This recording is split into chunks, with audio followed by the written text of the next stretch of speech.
Hey, I'm Dan Persons. Welcome to the show. And I'd announced that we'd be having Kevin Shinnick of Robot Chicken and Mad on this week, but we're going to push that back and I'll clue you in on the scheduling later in the show. But this opportunity came along and I couldn't pass it up. So our guests this week are Cameron and Colin Cairnes. They're from Australia. They directed this crazy horror film called 100 Bloody Acres.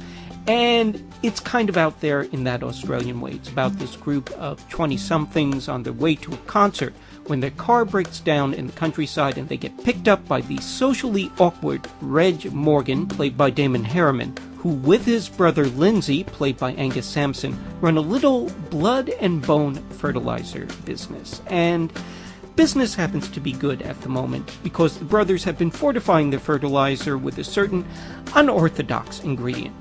Or possibly orthodox, depending on whether the ingredient was religious or not, if you get my meaning, if you catch my drift. People. They're grinding people into the mix. So, you think you know where this is going, and yeah, it's going there, but also not. The Cairns cast this as a black and pretty grisly comedy, but there are switches and there are shifts in sympathy that keep you on your toes and make this all pretty damn unusual. Unusual enough that I had to talk to these guys. See what's behind it. And also what's behind Angus Sampson, frankly, who his brother Lindsay is menacing in a particularly delightful way. I really loved him in this. So, let's get to it. Here are Cameron Cairnes and Colin Cairnes on the CFQ interview.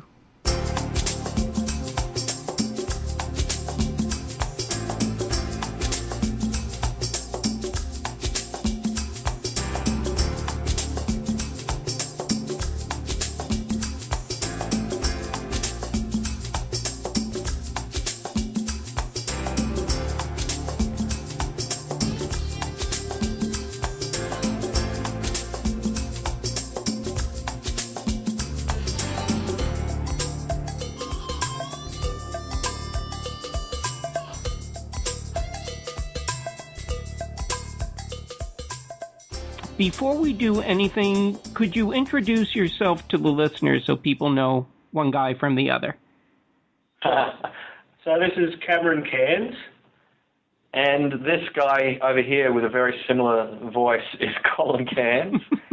Together we are the Cairnes brothers. Hello there.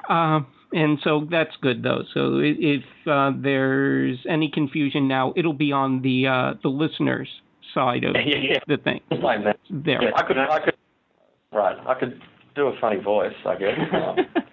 Well, maybe like if one of you could do Orson Welles and the other of you could do Chris Walken, that'd help. I can only do Jimmy Stewart. Give me a demo of that later offline, okay? Let me start off this by making an observation. You guys are siblings.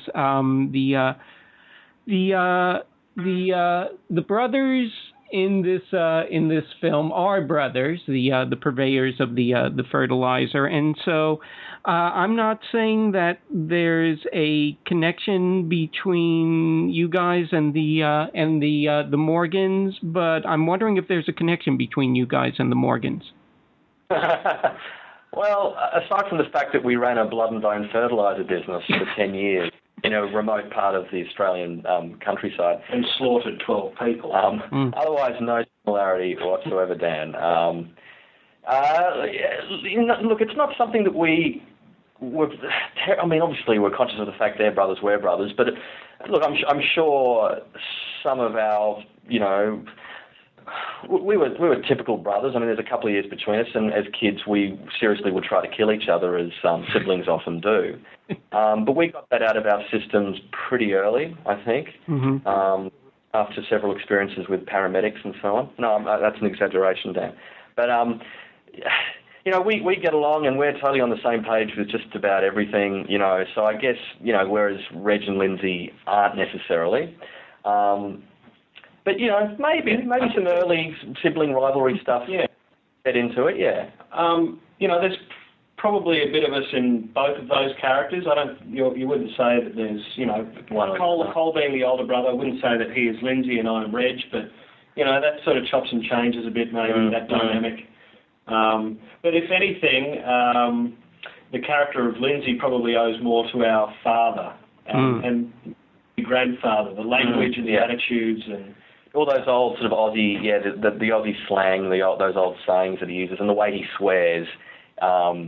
It's quite true to members of our family. And Angus Sampson, who plays Lindsay, was aware of this connection, and he felt at times he was channeling our father. He would come up with all these little ad libs and all these, these creative ways of swearing, and say, I think this is what Terry being the name of our father, said, I think this is what Terry would have said, at this moment.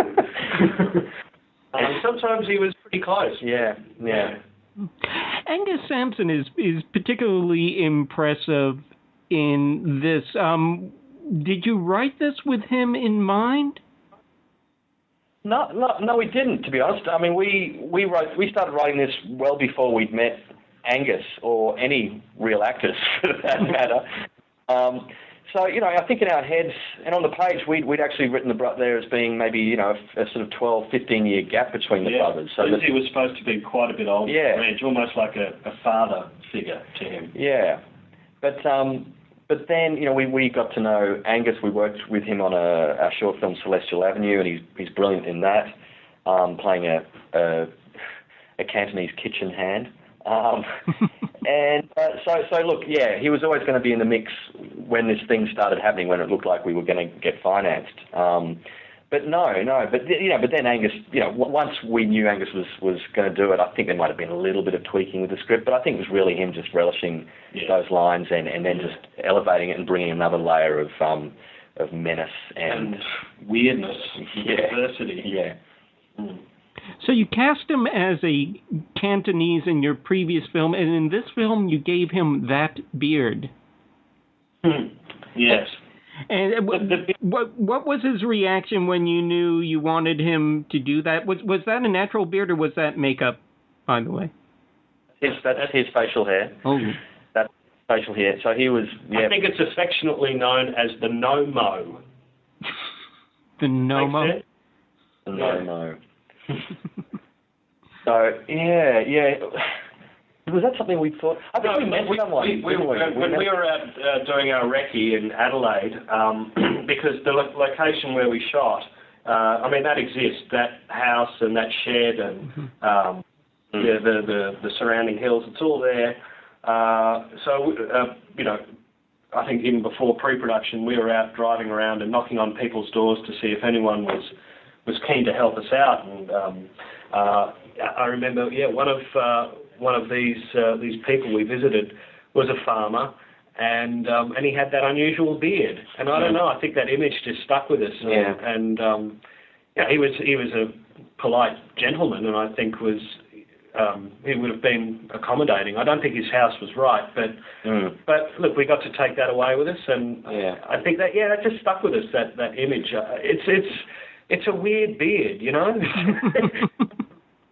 Why? Why deny yourself a moustache when you've got all the rest of it there? It's like I got this far up, I'm going to stop there. Yeah. Yeah. So, blood and bone fertilizer. I'm a native New York City boy, so this was a new thing for me. It's one of those things I think we like when you're a New Yorker, you're glad you don't know about this stuff. Like castrating pigs and all of that. Well, first, what is your background? Do you come from a rural area? It's funny, people ask us that, but no, we're city boys through and through. But we have an affection for the bush, we go out there a lot. Yeah, we've got a lot of friends in country towns in Victoria where we live, and I think Australia is, it still has this image of itself, even though it's probably one of the most urbanised countries in the world. It's still, that Crocodile Dundee image of the, the guy out back with, riding a horse. So there's still, we've got this image of ourselves as being a rural people when we are not at all. But it's something that's certainly fun to play with those archetypes, those Aussie archetypes. But we're city boys, but we love the bush. I hope that comes across because I I think that comes because we're just as mean to the city characters as we are to the country folk in the film. That's true, and I think actually it does come across. There's a certain empathy that plays there, and that may be why people keep asking you whether you're actually from the country. That's right, because ultimately, you know, Reg becomes the unlikely hero, and Sophie the heroine, and you know they're both country kids, so yeah. Mm-hmm. Well, that's the other interesting thing about this film is that it's a black comedy, it's a horror film, and eventually it works its way around in some ways to being a relationship comedy on several different levels there. And what was that just automatic for you? Did you think, well, let's throw this into the mix as well? Yeah, I think, you know, we set out in the very early days with not much of an idea where this thing was going to go, other than we wanted to make a really, you know, hardcore horror film. But, you know, because our inclinations have always been to make stuff funny. I mean, we've made a bunch of short comedies, you know, and comedy that comes from character, I think, not so much situation. It just, it just evolved in that way. Yeah, we just wanted to keep things interesting, keep things fresh, and you know it was. And I think, you know, the film would not have got up had it just been a straight horror film, because, you know, Australia's done, I mean, since Wolf Creek, a number have been made and not done terribly well, and they received funding from our, you know, film commissions. So I think we, you know, part of us also realised that we had to do something. We had to sort of mix it up a bit and you know, take a new slant. Yeah, I mean, the premise is obviously a very familiar one, but that just kind of becomes the launching point for us to go off and have some fun with these guys. Yeah. You know, I guess it's about a third of the way through, maybe halfway through, and it clicks into another gear, and doesn't really take its foot off the throttle until the end. But you know, I'd like to think that last half is not your typical last half of a horror film. It doesn't really have the final girl getting chased, and you know, it's a little more complex than that. A little more layered. Yeah. I mean, it's almost got not again, maybe we're so conscious of it, but there's almost an element of farce. I mean, I don't think that's a dirty word. There's a farcical element to it. Like I don't know if that show Fawlty Towers ever played here. John Cleese, you know. John Cleese, sure. Sure. And we were massive fans of, you know, we grew up with that show, and it gets repeated every year, and we'll watch, you know, I've watched every episode, you know, probably 15 times. So I think just that farcical energy. Yeah. That also Seinfeld and, you know, Larry David stuff, Curb Your Enthusiasm, I think, you know, that's an influence. Larry David meets Texas Chainsaw Massacre. Yeah.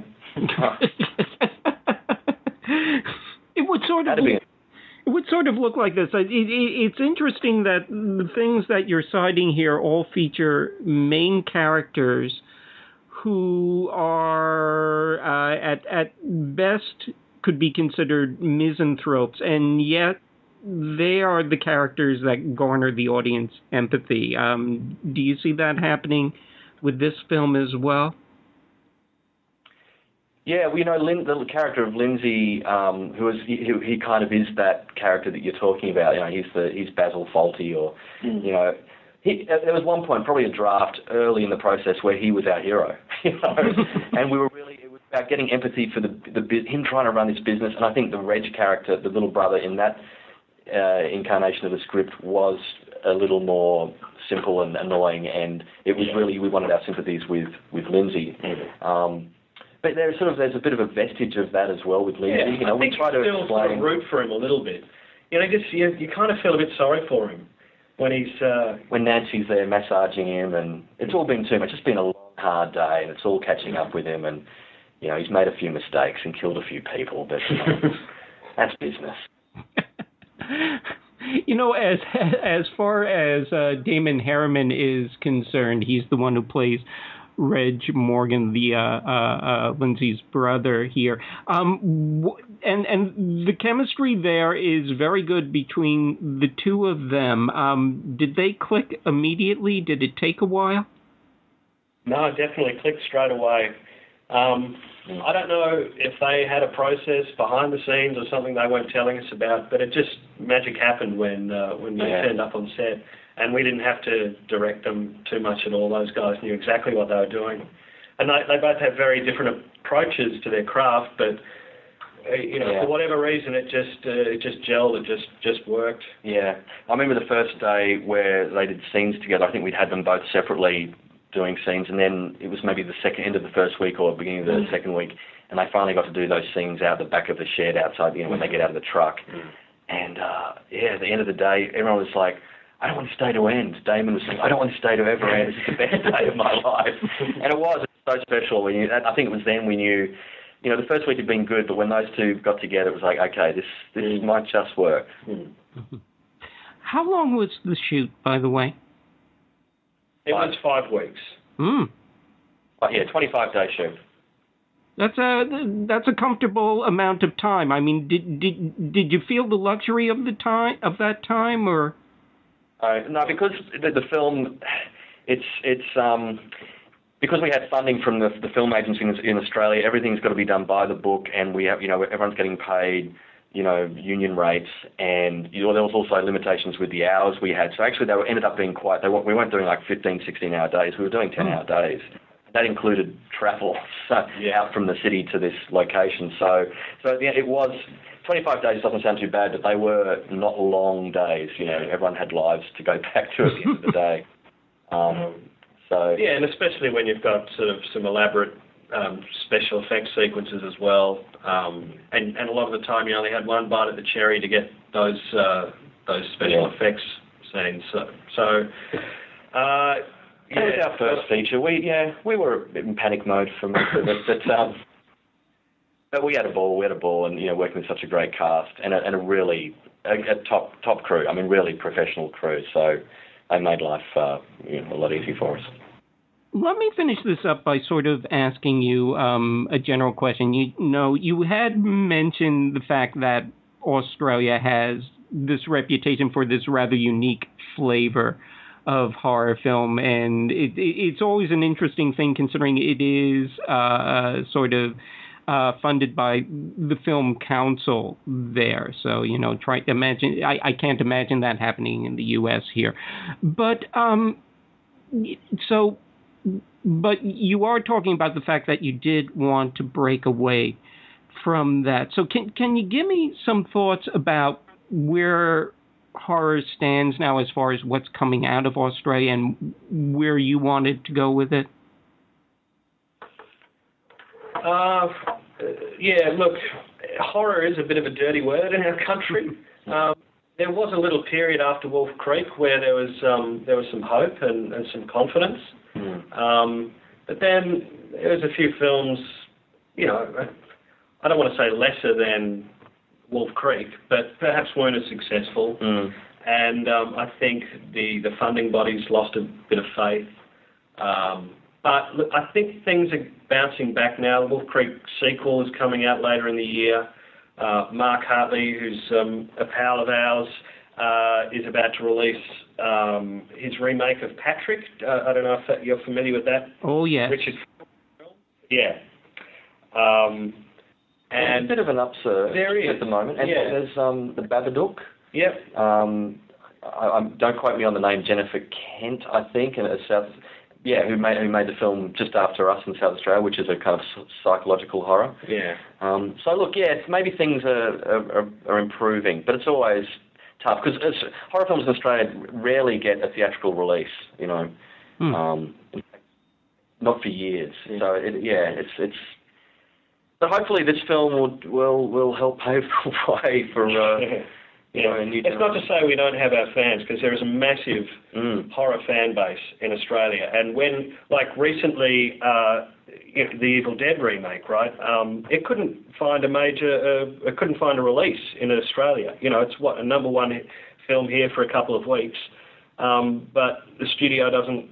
The distributor in Australia doesn't want to touch it. So you've got everyone on Facebook petitioning, trying to get this thing screened, and then when it's released on a few cinemas, they sell out for weeks. There's queues around the block trying to get in to see it. So there's obviously, yeah, a strong fan base there. Yeah. Do you want to continue in the genre? Oh, definitely. Yeah. The next thing isn't so much a horror film. It's still going to have plenty of horror and there'll be violence and lots of gratuitous violence in the next one. But yeah, you wouldn't call it a horror. But yeah, we definitely would love to go back, venture into this territory again. Maybe make something a little more serious next time. Maybe without the comic elements, so we can really test our horror chops. Sign me up for the gratuitous violence. Cameron, Colin, thank you very much for talking with us. Thanks, Dan. Thank you. Pleasure. So cool interview and cool film too, worth checking out. 100 Bloody Acres is opening today, June 28th, in New York and Los Angeles, and select cities, as they say.